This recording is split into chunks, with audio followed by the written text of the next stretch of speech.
Assalamualaikum warahmatullahi wabarakatuh. Nabi Syith alaihissalam merupakan salah satu nabi yang namanya tidak disebutkan dalam Al-Quran. Namun kisah hidupnya tetap memiliki nilai penting untuk dipelajari. Melihat situasi dunia saat ini yang penuh dengan permusuhan dan perselisihan, kita dapat mengambil pelajaran berharga dari kehidupan beliau. Berikut adalah penjelasan tentang Nabi Syith alaihissalam. Nabi Syith alaihissalam adalah anak dari Nabi Adam alaihissalam yang memiliki keistimewaan dan kelebihan dibandingkan dengan yang lainnya. Beliau dianugerahi kebijaksanaan dan pengetahuan yang luar biasa. Syith juga terkenal karena kesalehannya dan ketaatannya terhadap perintah Allah Subhanahu wa Ta'ala. Oleh karena itu, beliau ditunjuk sebagai penerus Nabi Adam alaihissalam dalam memimpin umat manusia. Nabi Syith menerima wahyu khusus berupa suhuf sebanyak 50 lembar. Beliau adalah seorang anak yang soleh dan dianggap sebagai hadiah dari Allah Subhanahu wa Ta'ala sebagai pengganti Habil setelah Nabi Adam merasakan kesedihan karena kehilangan anaknya. Selain itu, beliau juga menjadi guru dari Nabi Idris alaihissalam. Sebelum wafat, Nabi Adam alaihissalam menunjuk Syith alaihissalam sebagai pemimpin umat manusia. Beliau juga memberikan 5 pesan nasihat kepada Nabi Syith alaihissalam. Pertama, jangan pernah merasa aman di dunia ini, karena bahkan Nabi Adam sendiri yang pernah hidup dengan tenang di surga diusir dari sana. Kedua, jangan mengikuti hawa nafsu istri, karena hal tersebutlah yang membuat Nabi Adam dan Hawa memakan buah terlarang. Ketiga, pertimbangkan setiap tindakan dengan baik agar tidak menyesal di kemudian hari. Keempat, jika ada keraguan dalam hati, tinggalkanlah hal tersebut. Terakhir, berdiskusilah jika ada masalah yang perlu diselesaikan. Sahabat Al-Faidah, dikisahkan bahwa iblis mencoba mempengaruhi keturunan Nabi Adam alaihissalam pada masa itu. Iblis meracuni pikiran mereka untuk menciptakan alat yang menghasilkan bunyi. Maka terciptalah seruling dan genderang.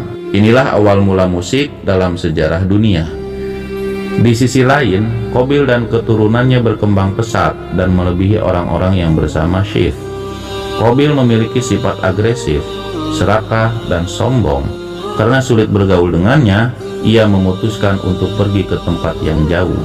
Sebelum kematiannya, Nabi Adam alaihissalam tinggal bersama Syith dan keturunannya di sebuah pegunungan, sedangkan Qabil pergi ke lembah dan dataran rendah yang lebih jauh.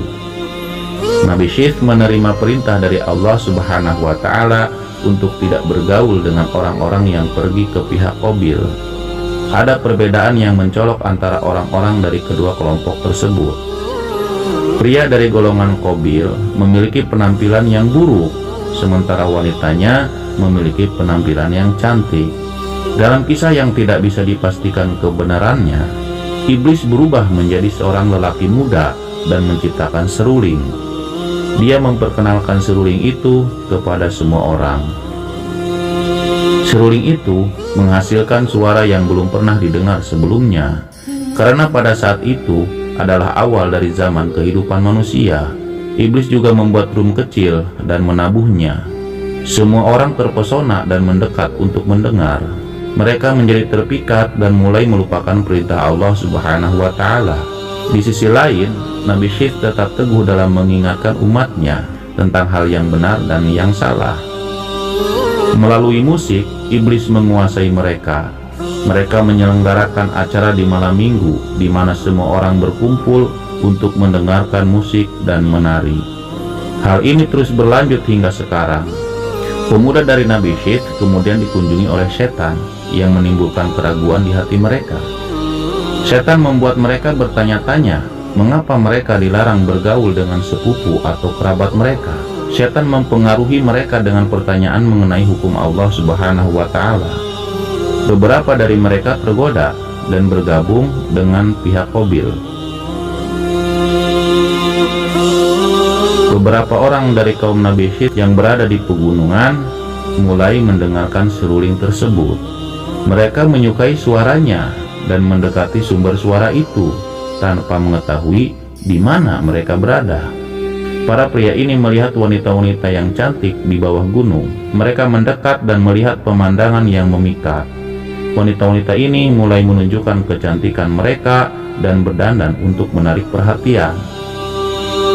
Akibatnya, pria dan wanita mulai bergaul, dan melalui musik, mereka terjerumus dalam pergaulan bebas tanpa batas.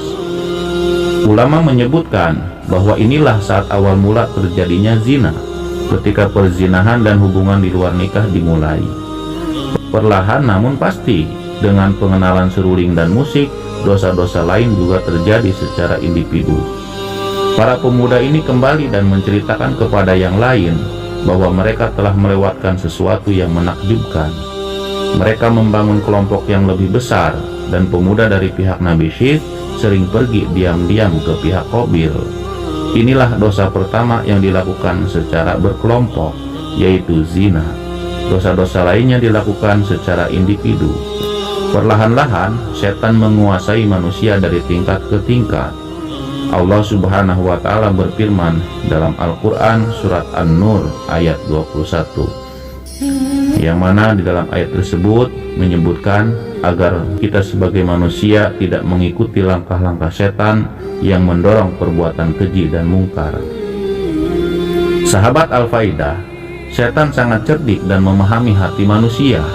Dia memutuskan untuk membawa segala sesuatu yang bisa menggerakkan mereka, seperti musik dan zina. Setan berhasil menguasai mereka, dan Nabi Syith terus memerintahkan, menasehati, dan melarang.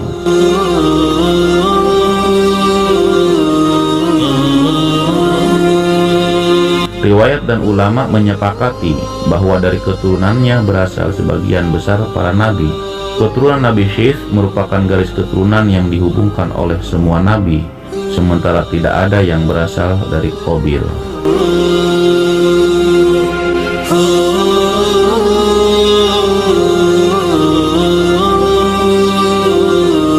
Sahabat Al-Faidah, demikianlah kisah Nabi Syith dan asal-usul musik dan zina. Wassalamualaikum warahmatullahi wabarakatuh.